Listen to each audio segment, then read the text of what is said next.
Chapter 14. The Candlemaker's Help. As the other young people went outside to get into the cars, Nancy and Ned hung behind to talk further with Mr. Drew about the woman in the taxi. "You're sure she had on Moncure perfume?" the girl asked her father. "Positive."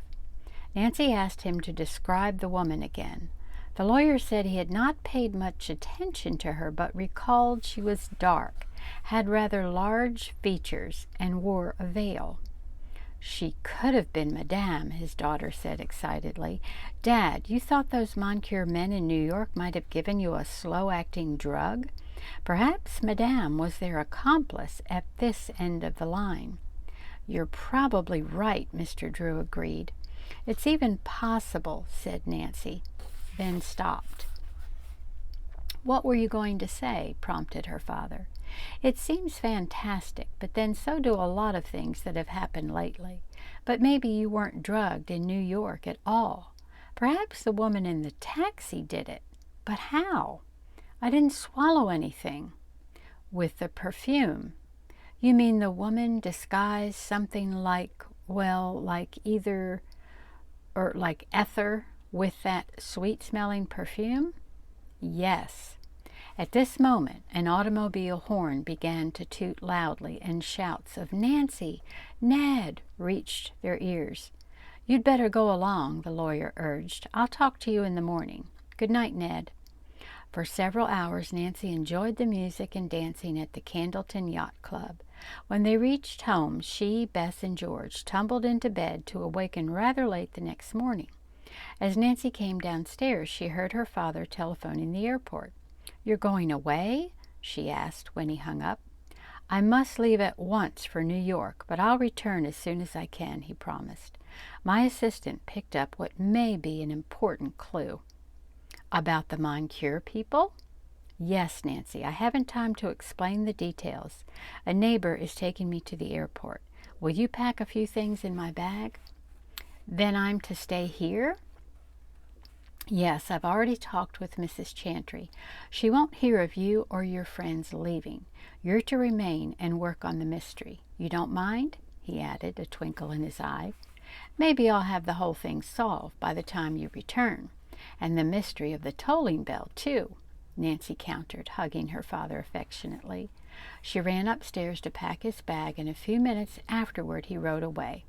Bess and George appeared a little later and were surprised to hear of Mr. Drew's departure. "Hurry up and eat. We ought to get started," Nancy said suddenly. "Started where?" Bess wanted to know. "I want to go and talk to Mother Matilda, the candlemaker Mrs. Chantry told us about.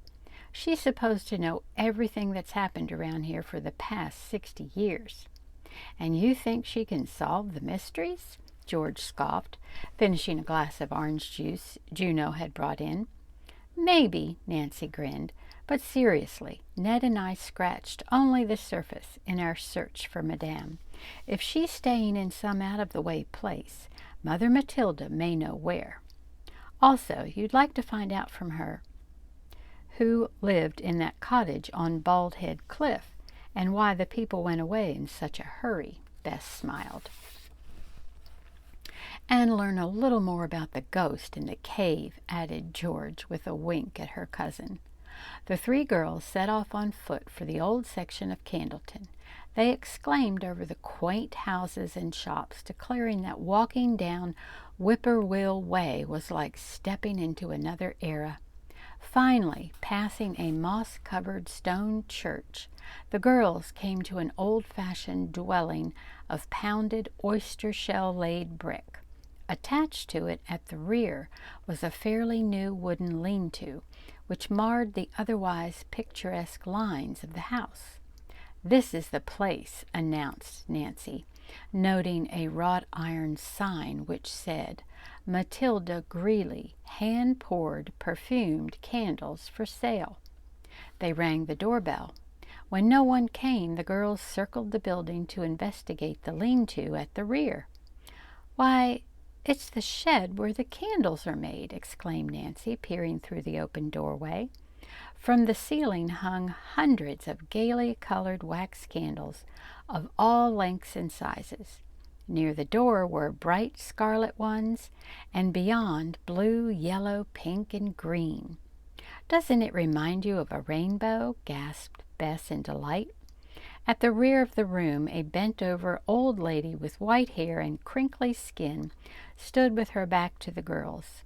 She was stirring a kettle of hot, green-colored wax. "Oh, dear, what shall I do?" the woman mumbled to herself. Nancy tapped lightly on the door before crossing the threshold. At the sound of footsteps, Mother Matilda turned and nodded for them to walk in. "We're staying with Mrs. Chantry," explained Nancy, smiling. "She suggested we come here." "Oh, yes, I have heard of you," the old lady went on, stirring. "Look around. You don't have to buy." Nancy and her chums became aware of a familiar but faint odor. Nancy asked what it was. "I have been making perfumed candles," Mother Matilda replied, "but they are a failure. The entire lot is ruined. Not in 30 years have I had such a loss." "Are they bayberry candles?" Bess asked, since the color of the liquid was green. "Oh, no, my bayberry candles are the only ones which turned out well this week." The old lady pointed to a rack of delightfully fragrant tapers, explaining they had been made by cooking berries, skimming off the wax, refining it, and pouring it onto strings suspended from nails. "Isn't that a rather unusual way of making candles?" Nancy asked. "I thought they were always made in molds, or else the wick was dipped into hot wax." "You're right," agreed the old lady. "But years ago my family perfected the method of pouring the liquid onto the wick. When one layer hardens, we put on another coat. But I was the one who added the perfume," she announced proudly. "And never in the 30 years that I've been making sweet-scented candles have I had a failure until now." Mother Matilda explained that after she added a newly purchased perfume to her batter, it not only did not hold well to the wick, but the candles did not have the fragrance they should. Nancy noticed 3 large empty bottles on a shelf above the kettle. They bore the Moncure trademark. "Did you use the perfume from these bottles?" she inquired. "Yes, I bought them from a woman who claimed her products were superior to any other on the market. But I am burdening you with my troubles. You came to buy candles, or to see how they are made." We do want to buy some of the bayberry variety," Nancy replied. "What really brought us here, though, is to ask you about that very woman who sold you the perfume." Mother Matilda looked surprised. Then she said, "There is little to tell. The woman, a foreigner, came here and gave me samples of a lovely oil. It seemed exactly what I needed for my candles, so later I bought a large supply. But the perfume was inferior to the oil." "What a shame," murmured Bess. "That woman is a fraud and a cheat. She has sold worthless perfume all along the coast." "Have you any idea where she is?" Nancy asked Mother Matilda. "No. I asked several of my neighbors, but no one knows. It won't be easy to trace her, I'm afraid," Nancy said, worried. Once she cheats a person, she's wise enough not to return." She and her friends could find little to say to comfort Mother Matilda. They were afraid she never would recover a penny of the money she had given to Madame for the worthless perfume. "It must have been only Madame's perfume that was of poor quality," the old lady went on in a more hopeful voice. "Ordinarily, Moncure products are of the best." Nancy stared at her curiously. "Why do you say that? Have you used them before?" "No, but Monsieur, who sold me stock in the company, showed me testimonials signed by a dozen moving picture stars praising their products." The words stunned Nancy and her friends. "You also bought Moncure stock?" the Drew girl asked, hoping she had misunderstood. 20 shares. Monsieur Papier president of the company sold them to me himself. Oh, he was a fine, elegant gentleman. He kissed my hand and made very pretty speeches." Mother Matilda blushed as she said this. "Can you describe him?" Nancy asked. "Monsieur was a stout man with plump apple-red cheeks. He wore a velvet jacket with braid. His voice sounded husky, as if he had a sore throat. My father may know the man. The description fits a certain Harry Tyrox, wanted in New York for a similar sale of Moncure's stock." "You don't think the man is an impostor?" "I am afraid he is, Mother Matilda. Did anyone else in this neighborhood buy stock?" "Oh, my, yes. Maud Pullet, my next-door neighbor, and Sarah Bell Flossinger, the seamstress, took 40 shares. Then the tailor, Sam Metz, bought some." "What a day for Monsieur Papier," commented Nancy grimly. "I'm sorry to tell you that the stock he sold has no value." "Oh, it can't be true. There must be some mistake. Almost all my life savings were given to that man," gasped the woman, sinking into a chair.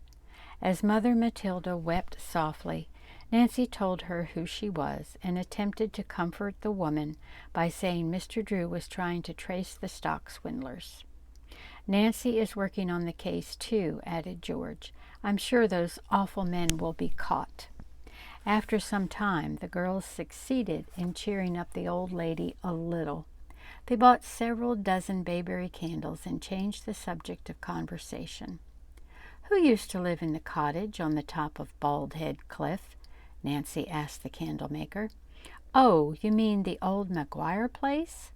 Is that the name of the people who lived there? Did they leave suddenly for some reason?" Nancy pursued the subject. The question seemed to surprise Mother Matilda. "Why, not unless you'd call going to their heavenly rewards sudden-like," she commented. "Grandpa Maguire and his wife died from old age, but so far as I know, the son and his wife are still there. The place is deserted. Then the report they moved away must be true. I couldn't believe it," remarked the old lady. "You knew the Maguires well?" "As well as I knew my own mother. Grandpa was quite a character," the old lady chuckled. "He had a flowing white beard that reached to his knees, and how he did like to spin yarns. He was a lookout in the old days." "Lookout?" Nancy questioned. "Grandpa Maguire had a powerful telescope," Mother Matilda explained, "and he'd sit on his porch, watching the sea for returning fishermen in their boats. Whenever he'd spy one, he'd scramble across those rocks, nimble as a goat, and drive to town to tell the women. Then they'd come down to the sea to meet their menfolks." "What became of the telescope?" Nancy asked, recalling the man who had gazed at them through one the first time she and her friends had gone to the cave. "I don't know," the candlemaker replied. "Do you want me to find out for you?" "Thank you, no," Nancy answered. "I was just wondering." Actually, she was wondering whether the man on the cliff might have been using the Maguire telescope, and if so, where it was. She had not noticed it lying anywhere in the cottage during her hurried inspection of the place. Nancy discussed her idea with Bess and George as they walked home. George thought the man with the telescope might have been Mr. Hendrick. "He's a strange old fellow," she declared.